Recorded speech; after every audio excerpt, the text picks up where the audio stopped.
네, 시청자 여러분 안녕하십니까? 모두가게연구소 조덕재입니다. 네, 만덕님, 문단장님 어서 오십시오. 뉴스 다 보셨죠? 네, 이란산 경질유가 지금 이제 수입이 수입을 할 수 없는 그런 상황으로 가고 있습니다. 드디어 미국이 칼을 빼든 것 같습니다. 이거 이제 불황의 시작인가요? 불황의 공포다 이렇게 썸네일을 만들었습니다. 이 백악관 대변인이 발표를 한 건데요. 실제로 칼을 빼든 이 칼잡이는 바로 폼페이오 국무장관입니다.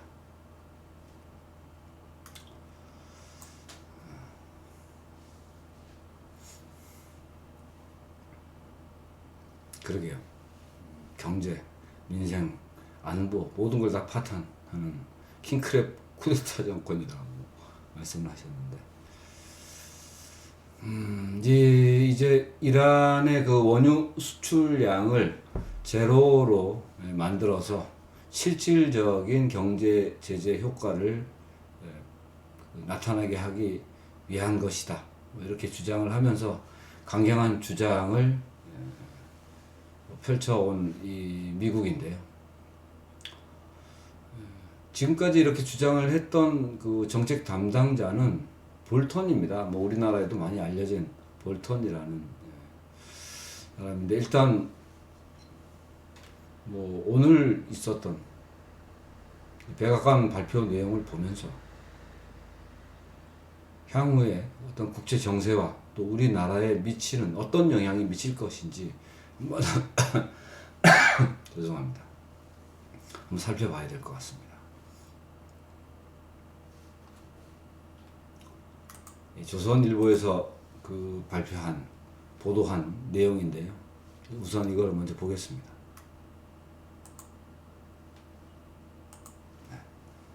백악관 발표에 국제 유가 3% 급등.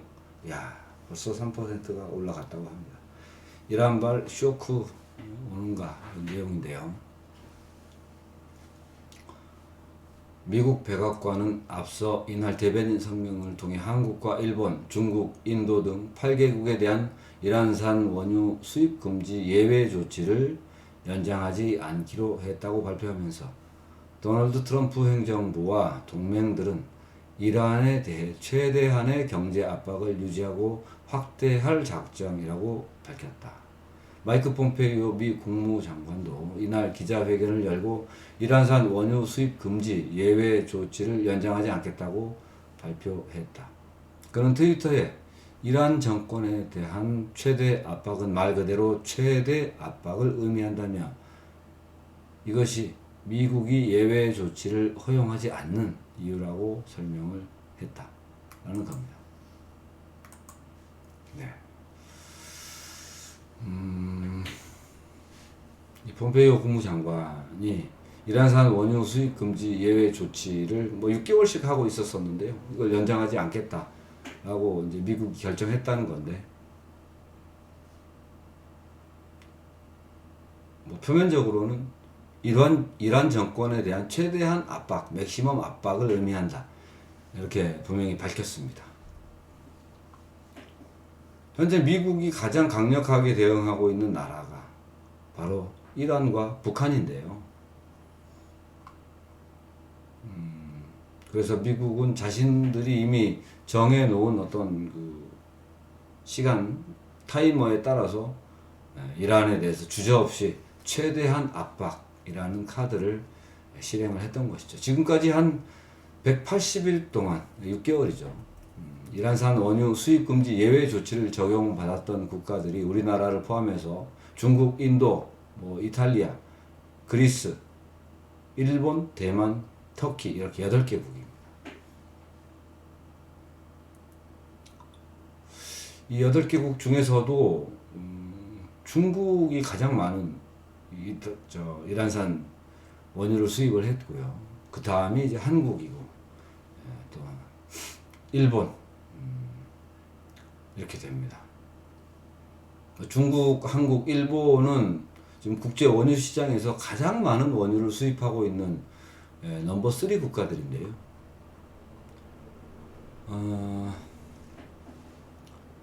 이 국가들을 보면 좀 공통점이 있네요. 중국, 인도, 이탈리아, 그리스, 일본, 대만, 터키 이렇게 8개국, 뭐 중국을 포함해서 우리나라를 포함해서요. 요즘 이 공통점이 중국이 한참 떠들어대고 있는 이 일대일로 실크로드,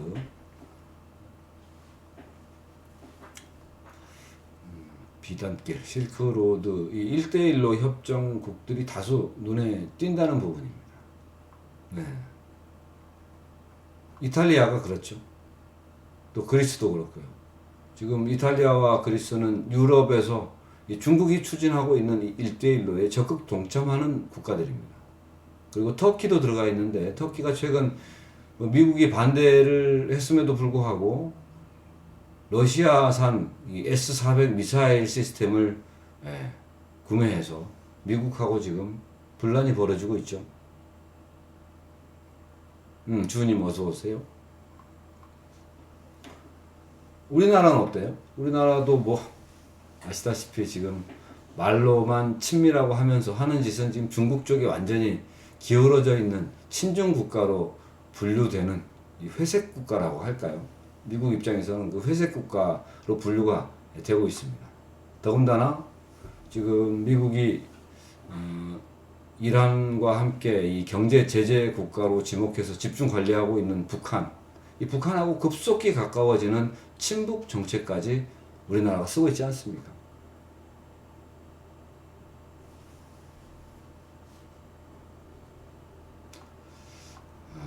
이렇게 중국은 팽창 정책, 그 1대1로를 얘기하는 거죠. 이 팽창 정책을 추진하면서 미국과 지금 부딪히면서 경쟁을 하고 있는 그런 국가죠. 중국은 말할 것도 없습니다. 유모 씨가 출국 준비하고 있나요? 왜? 왜 갑자기 출국을 한답니까? 응? 네, 그래서 박훈 변호사가 뭐 앞 시간에 말씀드렸습니다만, 그래서 출국 금지 조치를 취해달라고 한 건가요?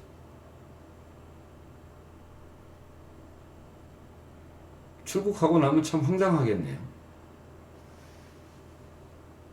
정말 출국을 할 수 있는지, 할 것인지 조금 지켜봐야 될 것 같습니다.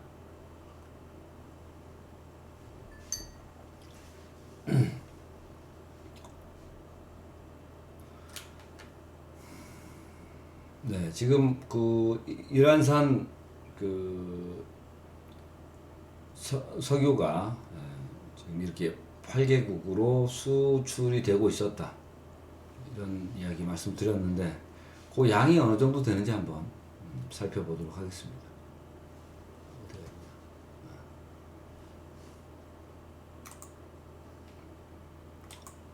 블룸버그의 유조선 추적 자료가 나왔는데요. 여기에 따르면 지난달 기준으로 중국은 하루 평균 61만 3천 배럴의 이란산 원유를 수입했다고 하고요. 한국은 38만 7천 배럴. 작지 않네요. 또 이란산 원유 수입 양이 이제 우리나라가 두 번째로 많았고요. 인도는 25만 8천 배럴, 또 일본이 10만 8천 배럴, 터키가 9만 7천 배럴로 뒤를 이었습니다. 나머지 22만 6천 배럴은 행선지가 확인되지 않았고, 유럽 국가에서는 이란산 원유 수입이 전무했다고 합니다. 이외에 유럽 국가에서는 이란산 수입이 전무했다. 22만 6천 배럴이 꽤 많은 양인데, 뭐 행선지가 확인이 되지 않고 있다고 하네요. 그러면 이번 미국의 이러한 그 수입 제재 조치로 가장 피해를 볼 나라가 누구겠습니까? 뭐 당연히 뭐 이란이야 당연히 피해를 보는 거고, 그 다음은 가장 많은 뭐 61만 3천 배럴을 수입하고 있는 중국이겠죠. 가장 많은.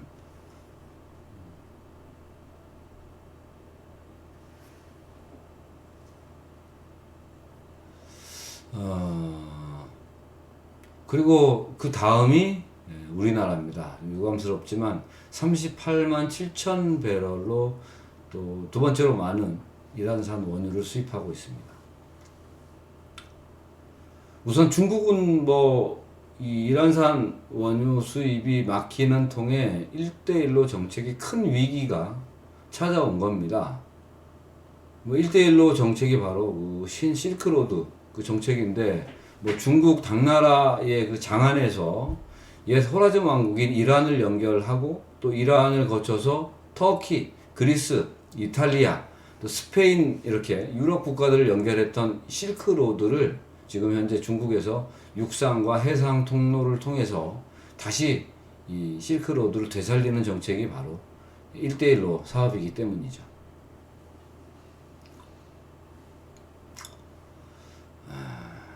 이번 이 금수 조치로 인해서 미국의 조치로 이란과 중국이 최대의 피해자가 될 수밖에 없네요. 그리고 또 한국도 심각한 타격을 받을 수밖에 없습니다. 이제 석유 값이 뭐 아이고 참, 석유가 오르면 전기세도 오를 테고 물가가 이거 폭등하지 않을까 싶네요.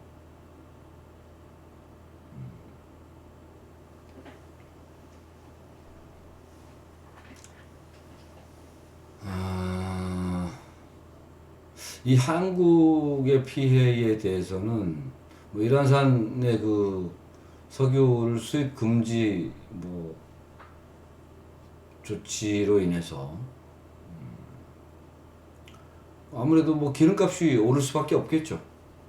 세계적인 기름값이 오를 수밖에 없고, 그러면 우리나라 같은 경우는 이제 경제의 부담으로 작용할 뿐 아니라 지금 이 우리나라의 주력 수출품이 바로 이 석유화학 제품인데요. 여기에도 지금 큰 영향을 끼치게 되는 겁니다.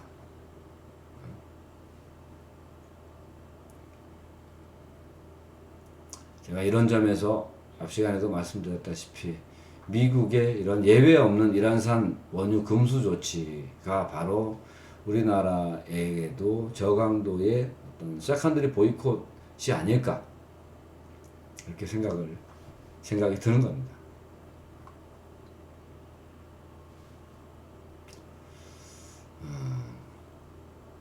뭐 이란산 석유 말고 다른 거 쓰면 되지라고 생각하실 수도 있는데 꼭 그렇지가 않습니다.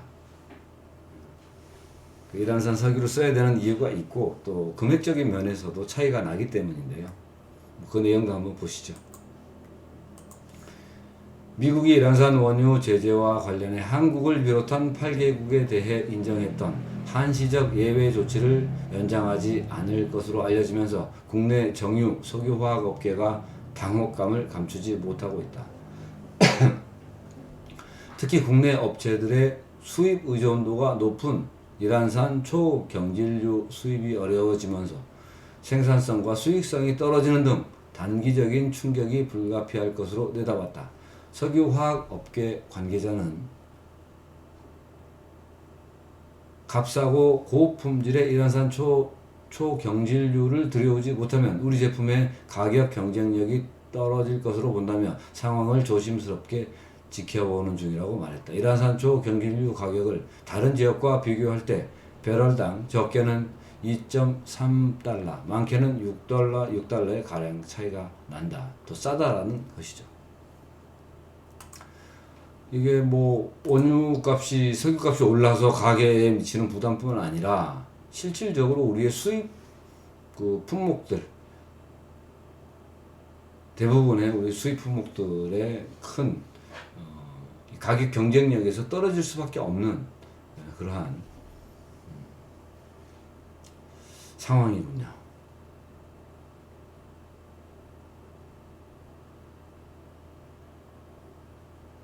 그렇죠. 유가가 오르면 모든 물가가 오르겠죠. 그만 내려오니라. 조질 만큼 조지났다 아이가. 어디까지 조질 겁니까 도대체.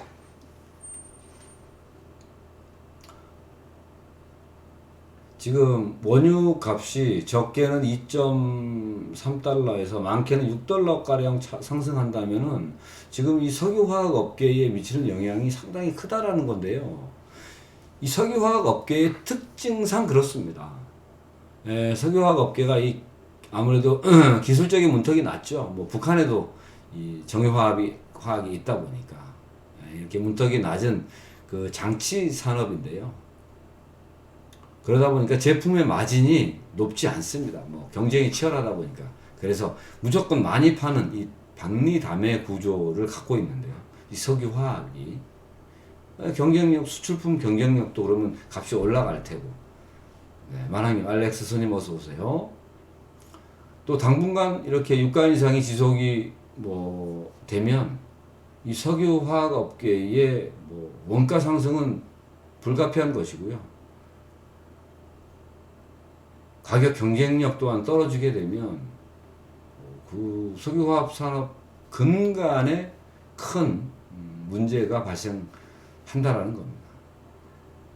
그렇지 않아도 문재인 대통령의 이 경제 폭망 정책으로 힘겨운 우리나라 경제에 더 큰 주름살을 안겨줄 것 같네요. 이거 누가 이렇게 만든 겁니까?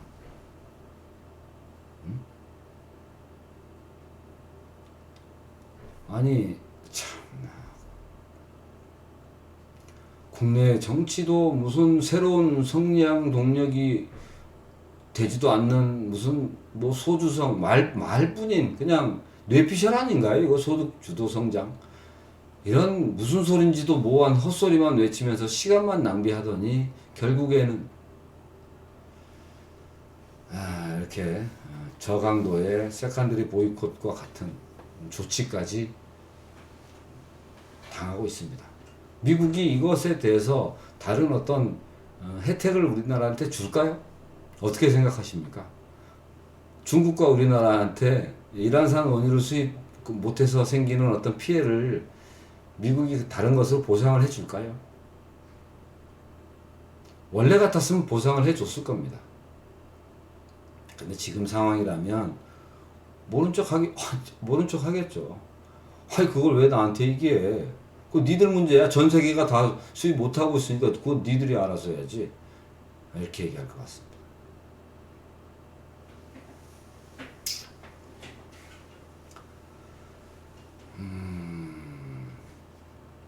제가 좀 걱정했던 게 바로 이런 무책임하고 또 내용도 없는 이런 구호뿐인 소득 주도 성장을 가지고 이렇게 끌고 나가다가 우리 경제가 진짜 주저앉을 수밖에 없는 상황이 아닙니다. 2008년도에도 외환 위기가 닥쳤는데 지금 그런 것 같은 만약에 위기가 한번 온다면 일어설 수 있을까요? 우리 경제가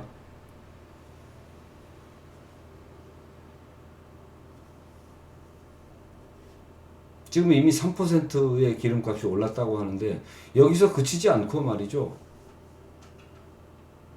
지금 어떤 분들은 설마 하는 금액까지 오를 것이다 라고 예상하는 분도 있습니다.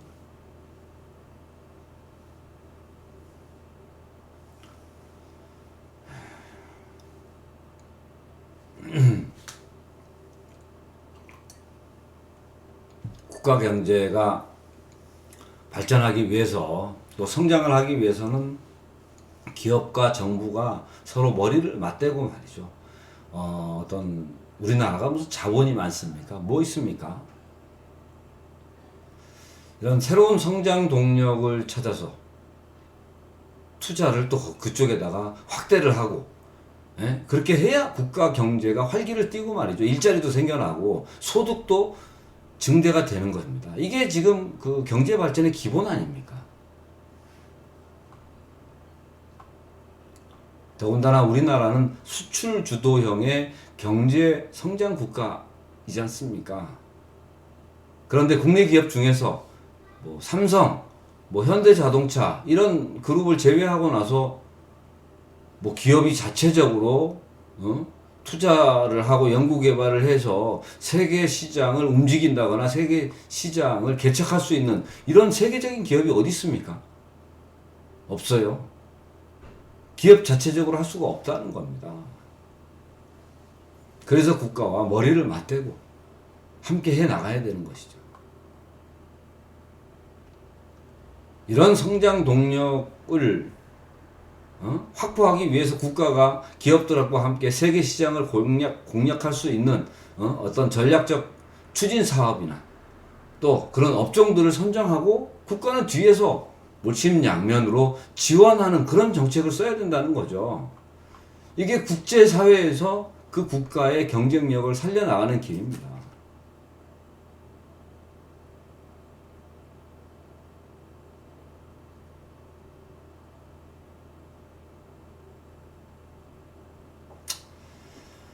먼저 이렇게 기업이 큰 기업, 세계적인 기업들이 나오고 이런 기업이 발전하고 성장을 해야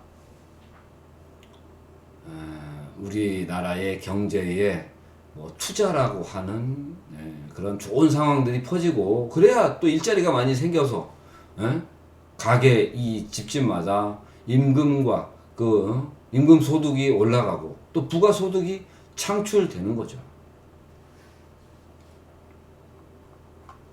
그런데 무슨 저기 망조든 남미 국가에서나 통용할 만한 무슨 소득 주도 성장이라는 어디서 듣도 보도 못한 희한한 말을 갖고 와가지고 일단 듣긴 좋잖아요.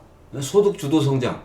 여러분들 소득을 많이 받는 성장 그 경제 정책을 쓰겠다. 이런 말로 국민들 선동하고 속이고 있어요. 얼마나 많이 속았습니까, 우리 국민들이.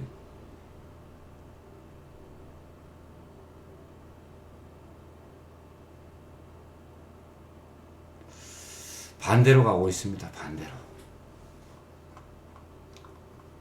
발전이 아니고 망하는 길로 가고 있어요. 역주행을 하고 있습니다. 더군다나 이 소득 주도 성장을 위해서 마중물로 쓰겠다면서 가계 소득을 올리겠다고 국가 예산을 먼저 이렇게 풀어줘요. 이런 엄한 짓거리 하고 있습니다. 이게 궁극적인 해결 방책이 됩니까? 이건 오히려 더 폭망하는 길로 가는 거 아닙니까?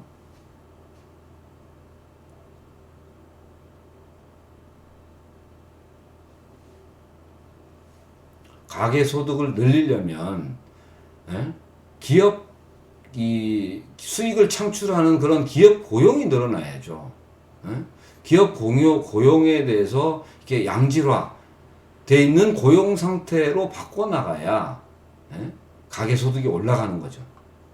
그런데 공무원 수를 늘려가지고 국가 부채만 증가하는 그 정책이지 그게. 양질의 소득을 창출하는 어떤 기업 성장하고 아무런 연관이 없지 않습니까? 세금 걷어가지고 다시 나눠주는 거잖아요. 이런 기업의 어떤 성장과 발전을 무슨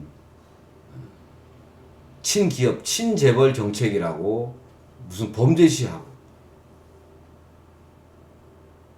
이러고 있는 문재인 정권의 소득 주도 성장, 소득 위주의 경제 정책, 이거는 정책이 아니죠.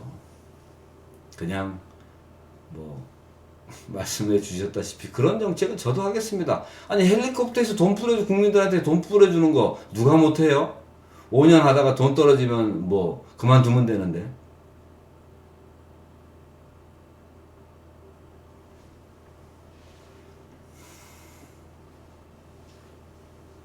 그런데도 문재인 대통령은 뭐 자신이 무슨 정의롭고 도덕적인 인간이라도 되는 것처럼 전경련을 철저히 무시하고 말이죠. 대한상의하고 가끔 만나서 소득주도 성장을 강의나 하고 그러고 있습니다. 이제 이 대한민국 경제가 문재인 대통령이 이렇게 헬리콥터 타고 다니면서 뿌려놓은 이 고엽제로 인해서 엄청난 피해와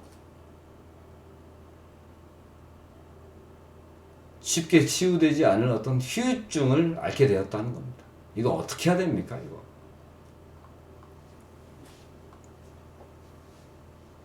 가장 중요한 것 중에 하나가 이념도 좋고 다 좋아요. 예? 사실 뭐 우리나라가 그 대한민국을 수립하고 나서 우리나라 정권 자체를 전복하려고 하는 공산주의, 사회주의와 맞서 싸웠기 때문에 그 당시에는 국가의 존폐, 어떤 그 국가의 그 근간 사상 이런 것들이 중요했죠. 그것을 건들면 안 되죠.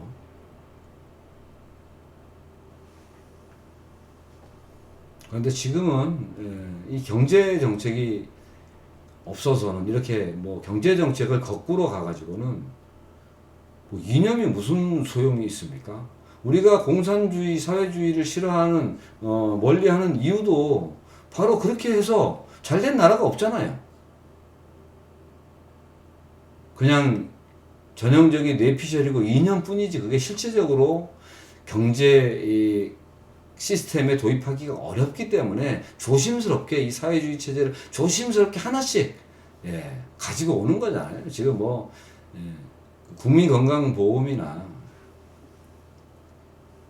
연금 뭐 이런 것들도 결국은 다 그런 사회주의 이념에서 조금씩 조심스럽게 그 자본주의의 논리에 조금 부족한 부분들을 채워나가는 거 아니겠습니까? 근데 이것을 완전히 전면 바꿔버린다고? 사회주의가 뭐 완전 무결한 그런 경제 정책이라고 생각을 하는 거예요. 사회주의에서 그나마 조금 쓸만한 것들, 이 자본주의의 그 부족한 면을 채우기 위해서 갖다 쓰는 거잖아요.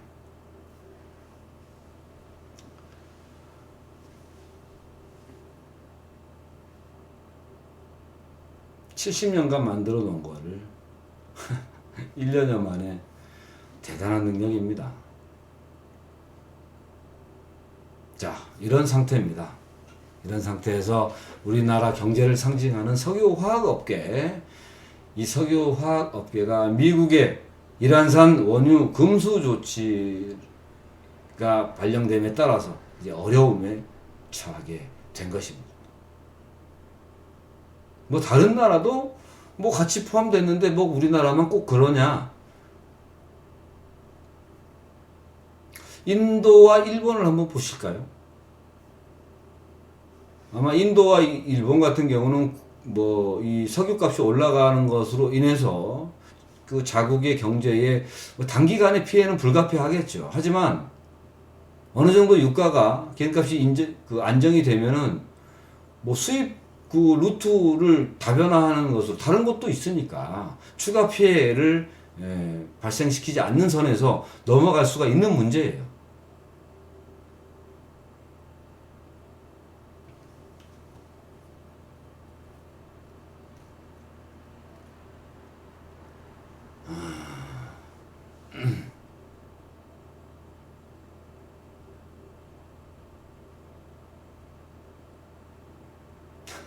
도서관과 양로원 짓는 게 4차 산업하고 무슨 연관이 있느냐.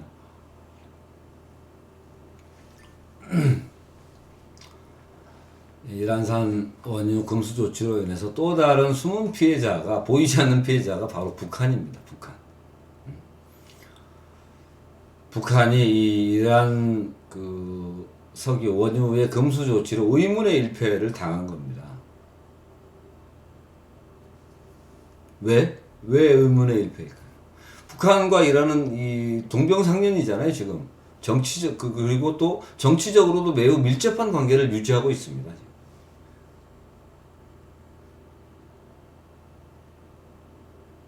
왜 지난주인가? 그 이스라엘이 시리아의 미사일 기지를 폭격해가지고 북한 기술자가 뭐 한 명이 사망했다는 그 기사가 났더라고요. 시리아에 북한 그 핵 기술자. 그런데 이 시리아가요, 이란은 같은 그 시아파이기 때문에 시리아를 그 많은 지원을 해주기도 하고 또 영향력을 행사도 하고 있습니다. 이란과 시리아가 말이죠. 그래서 뭐 이란이 미국의 눈을 피해서 시리아에다가 미사일 개발 기지와 뭐 미사일 연구소를 운영하고 있는 게 아니냐 이런 의혹도 받고 있고요. 그런데 이러한 시설에 북한이 깊숙이 개입해 왔다는 것은 뭐 거의 기정사실화 돼 있습니다.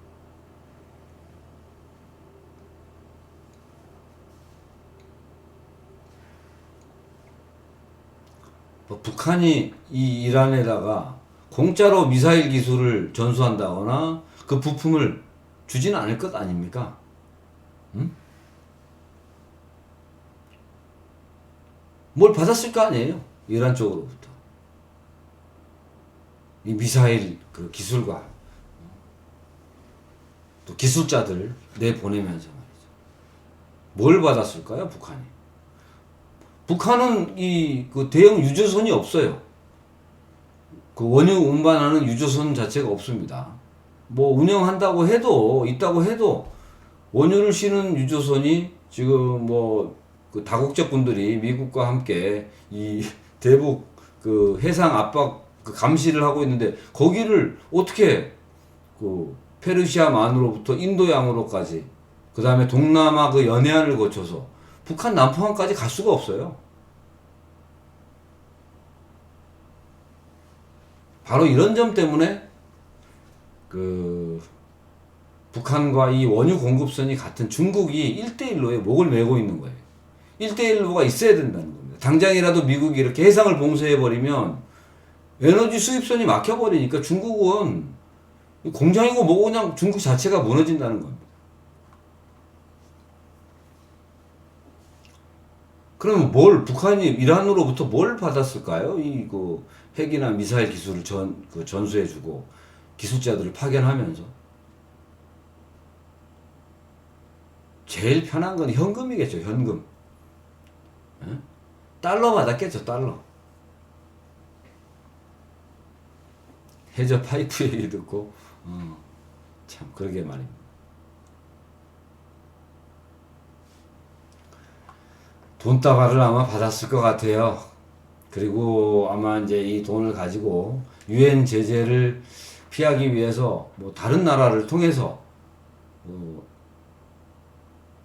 다른 나라를 시켜가지고 좀 석유를 사와라 이렇게 의뢰를 했을 수도 있습니다. 커미션 좀 주면서 말이죠. 아마 그냥 말씀드리면 그 투르크메니스탄을 한번 봐야 돼요. 이란하고 국경이 접해 있지 않습니까? 이 투르크메니스탄이. 근데 이 투르크메니스탄에 대해서 제가 말씀드렸죠. 여기가 북한하고 똑같은 독재 국가고 깡패 국가라는 그런 말씀 제가 저번 시간에 말씀을 드렸는데,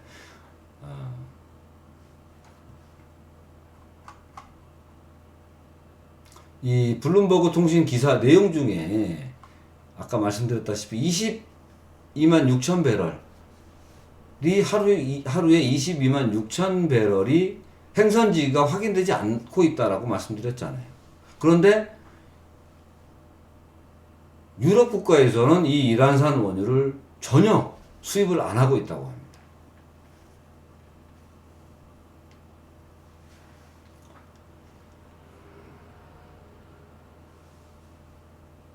이게 바로 22만 6천 배럴이 어디로 갔는지 미스테리하지만 유럽으로는 가지 않았다 이 얘기입니다. 그런데 이 이란산 그 원유 금수 조치의 예외국이었던 이 8개 나라 외에 다른 나라가 이란산 그 원유를 수입할 나라가 미국에 지금 이런 강력한 제재가 있는데 이런 뭐 수입할 나라가 아시아 국가 중에 누가 있겠습니까? 어디일까요? 깡패 국가 아닐까요? 깡패 국가. 또 어디 있겠습니까?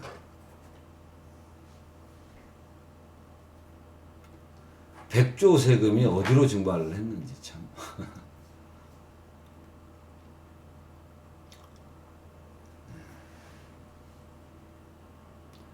유조선의 행선지가 확인이 안 됐다고 하는데 아마 그 행선지에 대해서는 세탁이 가능하죠. 그리고 이름 모를 고객이 누군지도 사실은 알고 있습니다.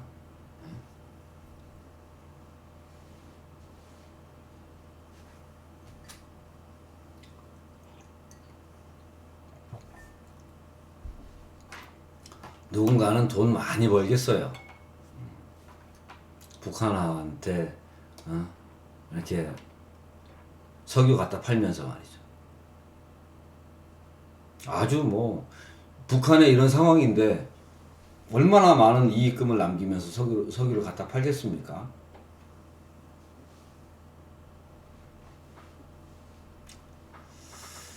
우리나라에서 이 이란으로부터 원유를 수입하는 정유사가 SK하고 현대오일뱅크 이렇게 두 군데 있습니다. 뭐 S오일하고 GS는 그 쿠웨이트와 사우디에서 이제 주로 수입하는데 이 쿠웨이트 S오일하고 GS의 대주주가 또 쿠웨이트와 사우디 같은 이란과 적대국인 순위파 국가들이기 때문에 이란하고는 아예 거래를 안 하거든요. 그런데 이 SK하고 또 현대오일뱅크, 특히 뭐 SK 최태원 회장 같은 경우는 작년에 북한에 방문을 해서 냉면도 먹은 분이죠. 그리고 이번에 아시아항공을 인수할 적임자로 거론되고 있는 친정부적인 성향을 가진 그런 분이죠.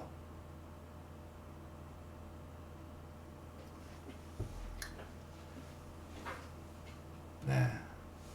분명한 것은요, 이란을 압박하고 있던 미국의 눈을 피해서 이 22만 6천 배럴이라고 하는 하루에 22만 6천 배럴이라는 원유를 이란으로부터 추가 구매할 수 있는 국가는 직접 구매하는 것은 중국과 한국뿐입니다. 이 두 나라는 뭐 자국에서 소비하는 그 양보다 더 많은 양을 수입할 수 있는 그런 여력을 가지고 있기 때문이죠. 그런 의미에서 저는 향후 현 정권과 협력하고 있는 이 SK의 행보를 좀 눈여겨 보려고 합니다.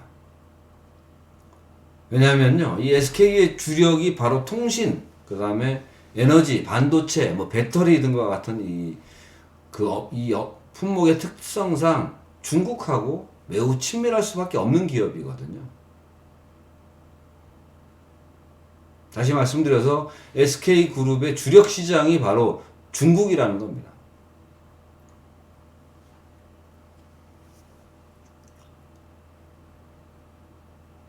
꼼꼼히 지켜봐야 될 것 같습니다. SK 최태원 회장. 자, 다음으로 이 북한이 외화를 벌어들이는 나라에 대해서 한번 살펴볼 텐데요. 북한이 외화를 주로 벌어들이는 곳은 바로 아프리카입니다. 그리고 또 이란, 시리아 같은 또 중동 국가입니다. 중동 지역은 또 아프리카 같은 경우는 내전이 많다 보니까 이곳에 무기를 파는 거죠. 또 이 군사 고문관들을 파견해가지고 그 인건비로 외화도 벌고, 또 마약을 거래하는 방법도 있는데요. 주로 아프리카 지역에서 사용하는 방법이겠죠. 그리고 이란이나 시리아 같은 이 중동 지역에는 미사일 기술과 또 미사일 부품들을 팔아서 외화를 벌어들이고 있습니다. 이렇게 벌어들인 돈을 또 바로 못 갖고 오니까 세탁을 하죠. 그래서 해외에 보관을 하고 또 해외에서 관리를 합니다. 그래서 미국의 이 북한 자금줄을 추적하며 은행을 감시하는 상황에서 돈을 좀 세탁해서 관리하려면은 결국은 이 투르크메니스탄, 이란에 붙어 있는 이 투르크메니스탄을 활용하는 것이 아마 최선의 방법이 아닐까, 그런 생각이 듭니다.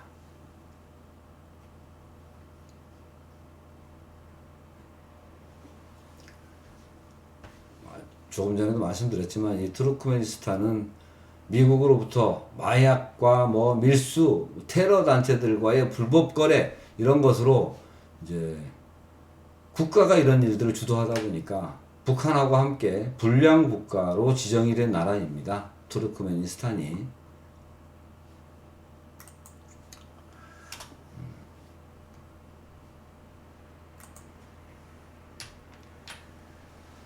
그러다 보니까 이런 돈 세탁에 관련된 일을 활용하는데 투르크메니스탄이 가장 북한의 입장에서 적합할 것으로 보여집니다. 우리 문재인 대통령이 지금 중앙아시아 갔다 오셨죠. 이 투르크메니스탄을 갔다 왔습니다.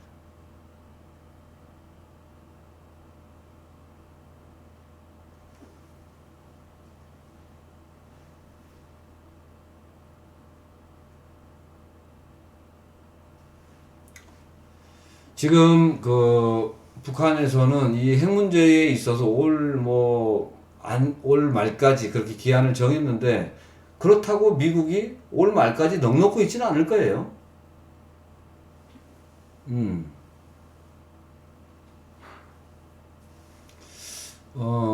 미국은 미국대로 자신들만의 어떤 시간표가 있을 것 같습니다.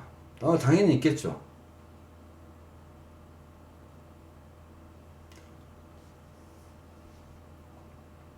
네, 석배달님 어서 오십시오.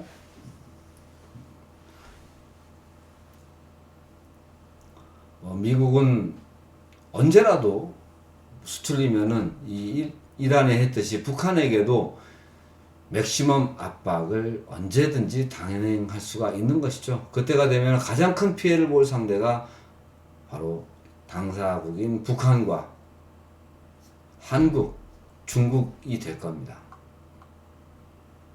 이런 저강도 세컨더리 보이콧이 실행되고 있는 것이랑 다름없다라고 말씀드렸는데, 지금부터는요, 이렇게 무능하고 모질한, 대가리도 안 들어가고, 판단력도 없고, 정책에 대한 그림도 없는 이런 현 정부와 청와대가 이거 해결해 나갈 수 있는 그런 상황이 아닙니다.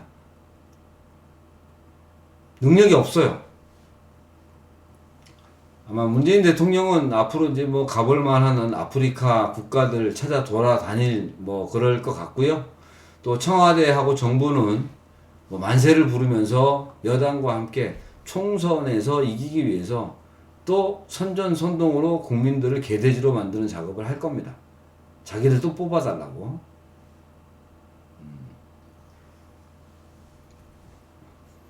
원래 그런 놈들이었으니까.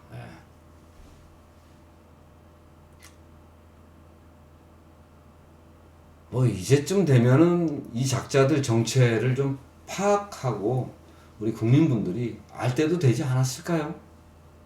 에?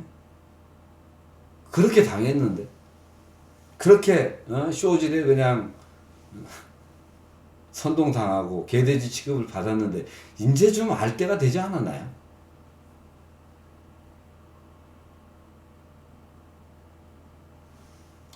우리 국민분들 중에서 아직도 잘 모르시는 분들이 있다면 아침에 일어나서 세면대에 있는 거울을 한번 보십시오. 혹시 거울에 비친 모습이 개나 돼지일 수도 있습니다.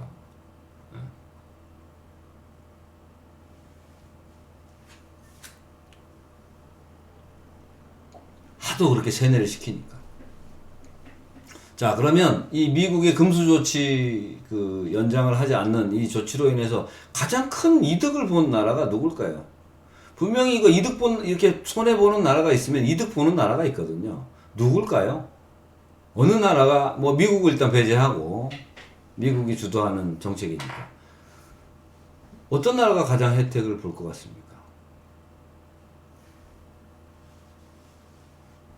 아마 최고 수혜자는 이스라엘일 겁니다. 이스라엘. 그 다음은 러시아가 될 거고요. 이스라엘이야 오랜 숙적 관계인 이 이란에 대해서 미국이 이렇게 맥시멈 압박을 행사함으로써 이란의 위협으로부터 좀 벗어난 위협을 제거하는 그러한 어떤 발판이 되지 않겠습니까?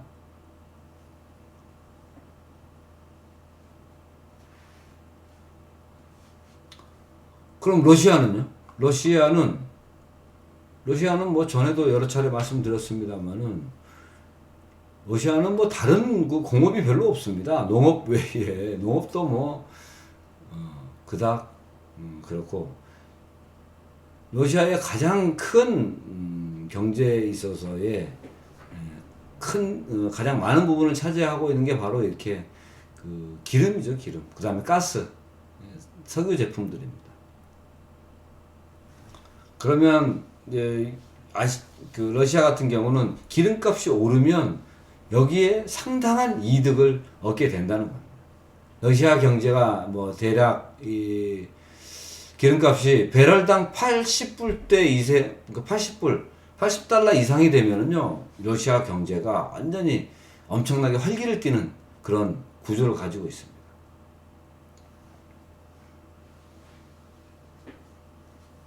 그런데 뭐 80달러 이상으로 치솟을 것이다 라고 예상하는 뭐 분들도 있다 보니까 아마 이 이란의 원유 금수 조치로 인해서 가장 큰 혜택을 보는 나라가 정치적으로 말고 경제적으로 보면 바로 러시아가 될 겁니다.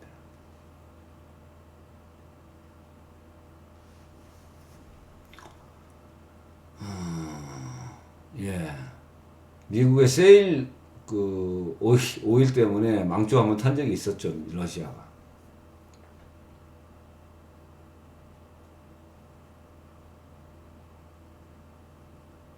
$80 이상 가기가 힘들 것이다. 글쎄, 뭐 좀 지켜봐야 될 것 같습니다. 러시아가 이제 뭐 조금 혜택을 보는 것 같은데 아마 이제 미국의 이런 이란 원유 금수 조치가 러시아에게 큰 선물이 될 것이다라고 저는 생각을 합니다. 아마 이에 대해서 러시아가 감사의 표시가 있을 듯해요. 국제 외교가 뭐 철저히 기브 앤 테이크 이 시스템이기 때문에 뭐 영원한 적도 영원한 동지도 없는 거고요.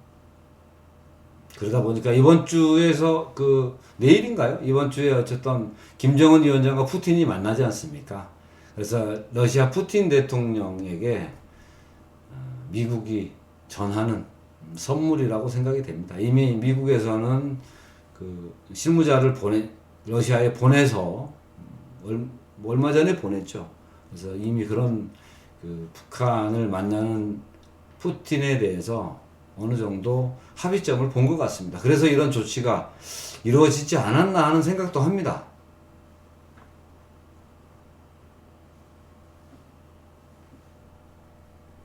네, 그런 내용이 여기 기사에 나와 있네요. 한번 보시죠.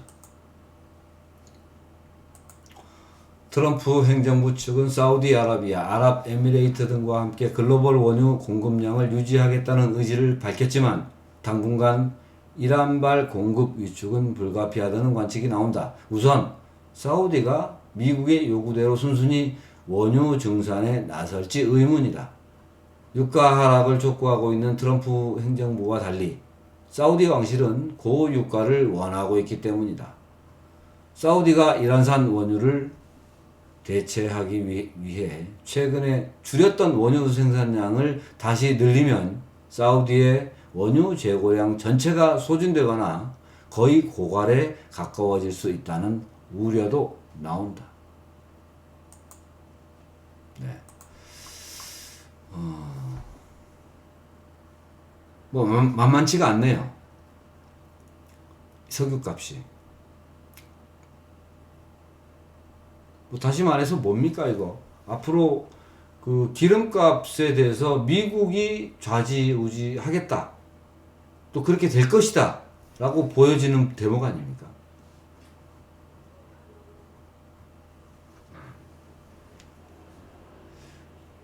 뭐 아까 말씀하셨다시피 그 세일가스 말씀하셨는데 이 기름값을 국제 유가를 안정시키기 위해서 뭐 미국이 적극적으로 나서려고만 한다면 이런 미국이 갖고 있는 이 세일가스를 활용하면 아주 쉬운데 지금 이 세일가스를 활용하지 않고 사우디아라비아하고 아랍에미레이트를 동원해 가지고 기름을 더 생산하라라고 이제 말만 한 거죠.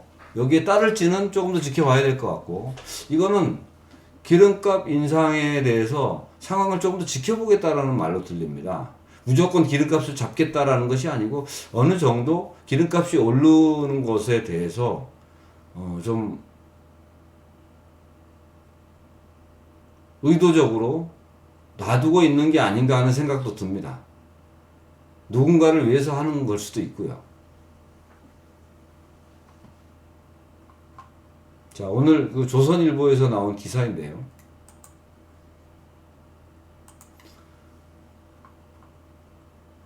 네. 이게 4월 23일자 기사입니다. 국제유가 100달러 시대 온화, 이란 원유 봉쇄 후 폭풍 우려. 미국이 이란산 원유 수출을 차단하면서 국제유가가 당분간 70달러 선까지 급등할 전망이다. 미국에 맞서는 이란은 세계 원유 수송의 주요 길목인 호르무즈 해협을 봉쇄할 수 있다는 입장이다. 일각에서는 호르무즈 해협이 막히면 2014년과 같은 유가 100달러 시대가 재현되는 것이 아니냐는 우려를 나타내고 있다.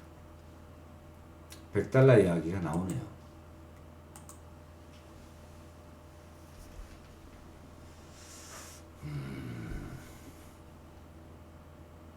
공실률이 40%가 넘어서면, 그렇죠. 공실이 그렇게 많아지게 되면 뭐 사업하는 사람이 없다는 거 아닙니까? 장사하는 사람도 없어지는 것이고, 또 건물을 가지고 있는 사람들은 그대로 세금만 많이 나가고 수입은 없다 보면 이건 완전히 뭐 그 경제가 폭망하는 것이죠. 네. 그도 그렇고, 또 이렇게 원유값이 올라가는 것도 결코 우리에게 좋은 상황은 아닙니다. 유가 100달러 시대라는 얘기가 나왔는데, 지금도 이 고물가 시대로 이제 물가가 높아가지고 힘들어하고 있는 우리 경제, 우리 그 가계 경제에 지금 큰 타격을 주는 거 아니겠습니까?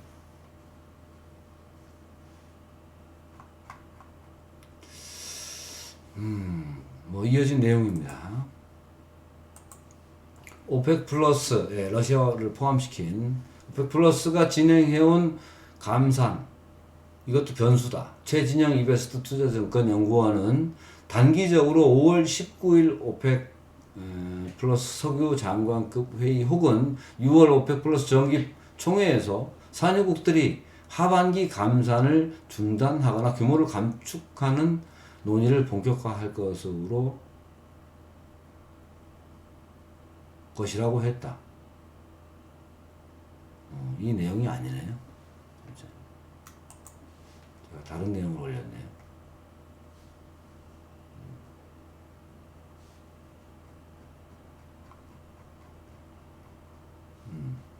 그 내용이 제가 뭐, 이 내용도 뭐 이어진 내용이니까 같이 보시면 될 것 같습니다. 네, 그래서 이미 러시아는 산유량을 늘릴 수 있다라는 의견을 수차례나 밝혔다는 것입니다.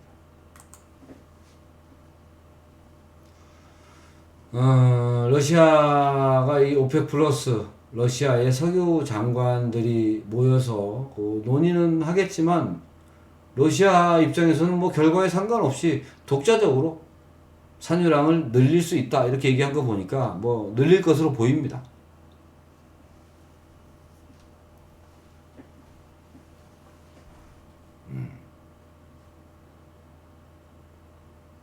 네, 마수리님 어서 오십시오. 노미연님도.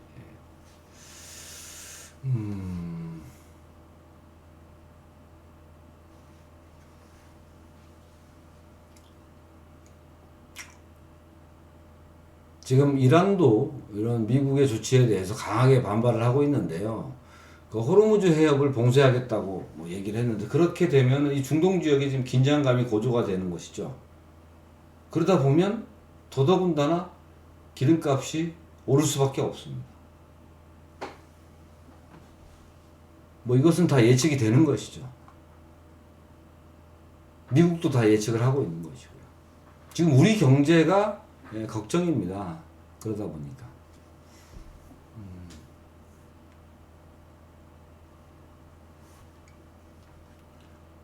뭐 고유가 시대가 계속 돼가지고는 뭐 세계 경제에 큰 부담이 되겠죠. 뭐 오래 지속되지는 않을 수 있겠으면 어떤 뭐 그 합의점을 찾기는 하겠지만, 이 부분이 이 고유가 시대 그 시즌이 이 기간이 얼마나 가느냐, 이게 이제 그 기간 동안 버텨낼 수 있는 경제 구조를 가지고 있느냐, 아니면 그 기간을 못 버티고 곤두박질 치느냐, 이것도 사실은 감안을 해서 봐야 된다는 겁니다. 지금 우리나라 경제가 사실은 그렇게 버틸 만한 여력이 있나요? 이미 소득주도 성장이라고 하는 이런 정책도 아닌 정책으로 지금 IMF보다 더한 어떤 그 피부로 느끼는 경제 위기를 맞고 있는 상황에서 이 고유가 시대를 견뎌낼 수 있나요? 어떻습니까? 저는 뭐 여름이라서 그나마 뭐 전기불 다 끄고 뭐 보일러 안 쓰고 뭐 이렇게 해서 여름은 좀 버티겠습니다만은, 이거 조금 더 몇 달 가게 되면은 이거 우리나라 경제가 이거 버틸 수 있을지 참 큰일입니다. 이런 상황에서 문재인 대통령이나 우리 정부가 계속 이렇게 이미 빛바랜 소득주도 성장이라는 이 얘기를 계속 고집을 피우면서 앞세울지 정말 걱정입니다. 무슨 일을 해야 소득이 늘지, 소득 성장을 어떻게 시킨다고? 국가에서 그러면은 다 월급 줄 겁니까? 에? 일 안 해도?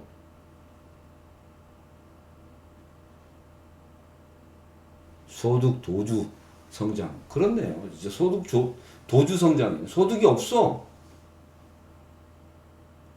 응? 뭐 어떻게 소득 주도로 뭐 어떻게 성장을 한다는 거야? 그게 말은 쉽지. 소득이 많아지면은 지출을 많이 하고 많이 쓸 테니까 그걸로 다시 경제가 돌아가고. 아이고 참 장씨 정말.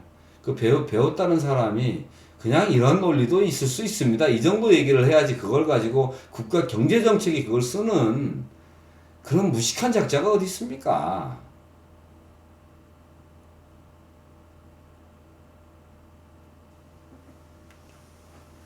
네, 고유가는 기름, 예, 그렇죠. 예, 기름값이 많이 올라가니까. 세금으로 소득주도 성장.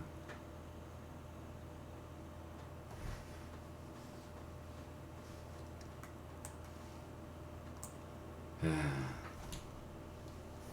이렇게 미국이 칼을 빼드는 바람에 유가가 지금 예상을 한번 해보시죠. 지금 70달러대까지 올라갔는데 80달러대가 되면 이제 러시아의 경제가 호황이 될 겁니다. 더 이제 뭐 지금부터도 우리 경제는 타격을 심각하게 받겠죠.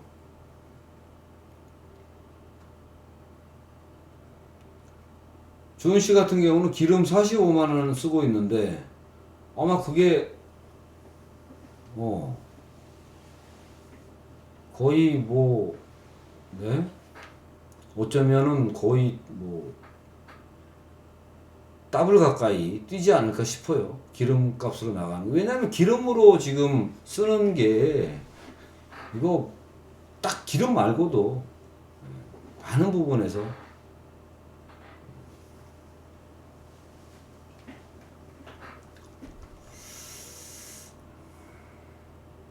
$70까지는 오를 것 같고요. 저는 80달러까지도 올라갈 거라고 봅니다. 지금 예상을 해보면 말이죠.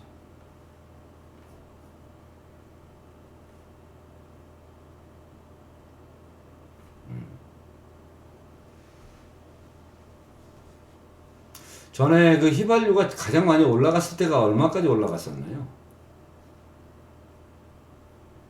1,700원 이상까지 올라갔던 걸로 기억이 나는데,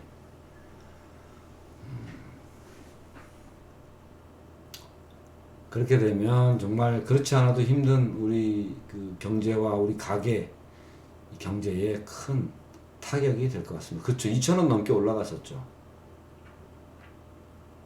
2,100원에 넣은 적이 있다고.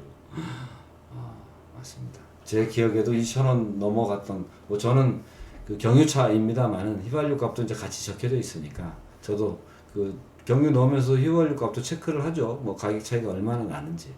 뭐 주유소에 따라서 조금 다르긴 합니다만 가격 차이가.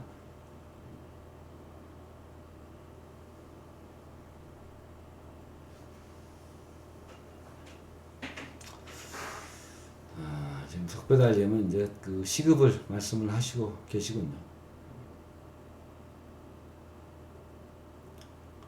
세녹스가 그때 유행했나요? 맞아요. 가짜 휘발유 또 유행을 많이 했었죠 그때.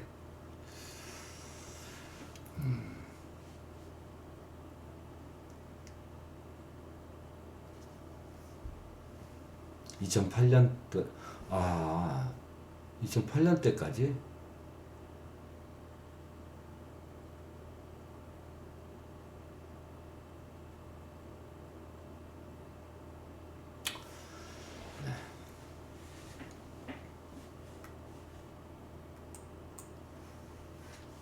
지금 이런 상황인데 지금 대통령이 어쨌든 경제 정책은 계속 소득 주도 성장을 고집 피울 것 같고요. 청와대나 정부는 이제 그 총선에 뭐 총선도 좀 빨리 시작을 하는 것 같아요. 이 분위기가 그쪽으로 지금 분위기를 타면서 가는 것 같고,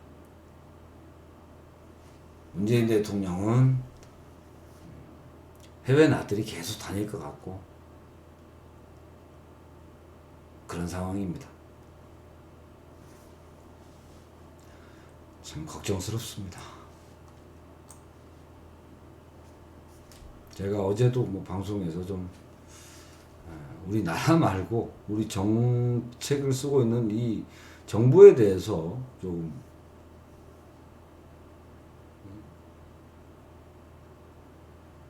그런 정책을 쓰지 못하도록, 친북적인 그러한 정책을 쓰지 못하도록 조금 국제사회가 나서달라고 했는데, 결국은 이 모든 이 무능한 정권과 정부의 책임을 우리 국민들이 고스란히 다 그 피해를 볼 수밖에 없는 것 같은 그런 상황이 되고 있네요. 여기에 이제 이 고유가 시대가 조금 더 길어지면 이제 뭐 우리 경제는 결국은 현 정부가 원하는 하향 평준화가 될 수밖에 없겠네요. 뭐 있는 사람들이야 뭐 걱정이겠습니까? 기업 안 하고 있는 돈 갖고 그냥 쓰면 되지. 세금도 덜 내고 좋죠. 일반 서민들이 문제입니다. 서민들의 경제가. 주변 국가들을 보면 국가 경제가 망쳐지면서 그런 뭐 피해를 고스란히 국민들이 당할 수밖에 없는 그런 예들을 많이 보지 않았습니까? 거의 대부분이 그렇죠, 사실.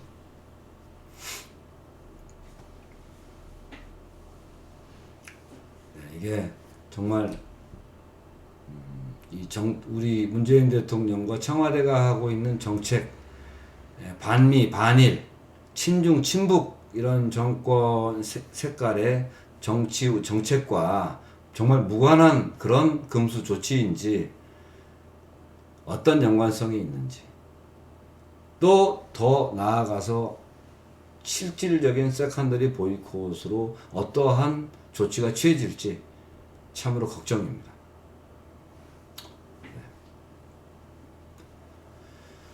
예.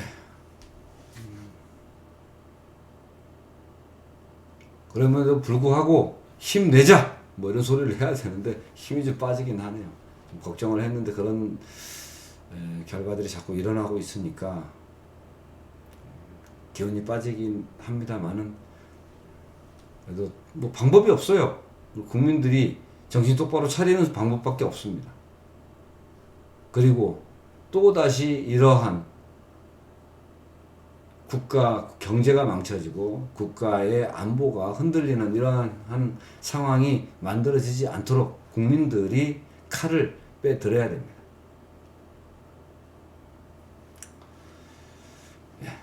이것으로 오늘 모두가기 연구소 방송을